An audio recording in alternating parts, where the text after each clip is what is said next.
കണ്ണീരിൽ മുങ്ങി ശുദ്ധയായി നാമം തന്നെത്താനെന്ന് പാടും ഞാൻ.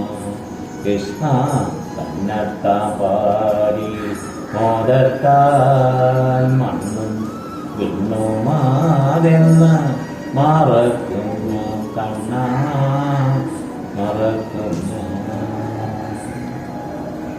മണ്ണും വിണ്ണും മറന്നു ദേവി ആ ദൈവവാദത്തിലേക്ക് എങ്ങനെ എത്തും കൃഷ്ണ? എന്ത് അകം കണ്ണ് കരഞ്ഞ കണ്ണീർ കൊണ്ട് ദേവവാദം കഴുകും. പുറം കണ്ണുകൊണ്ടല്ല, ഈടാ പിങ്കള എന്ന പുറം കണ്ണുകൊണ്ട് കരഞ്ഞ ഒരു കാര്യമില്ല. നിങ്ങൾ യോഗിയാവുന്നല്ലാതെ ദൈവം കാണുന്നില്ല. അകം കണ്ണ് തുറക്കട്ടെ. ഈ അകം കണ്ണ് കെട്ടിയിട്ടാണ് ദൈവം നമ്മൾ ഇങ്ങോട്ട് കിട്ടുന്നത്. ഈ കണ്ണ് തുറക്കാനാണ് നമ്മൾ മെഡിറ്റേഷൻ. എല്ലാം മറന്ന് ദൈവത്തെ വിളിക്കുന്നത് അകം കണ്ണ് തുറക്കാനാണ്. ആ കണ്ണ് കരയും.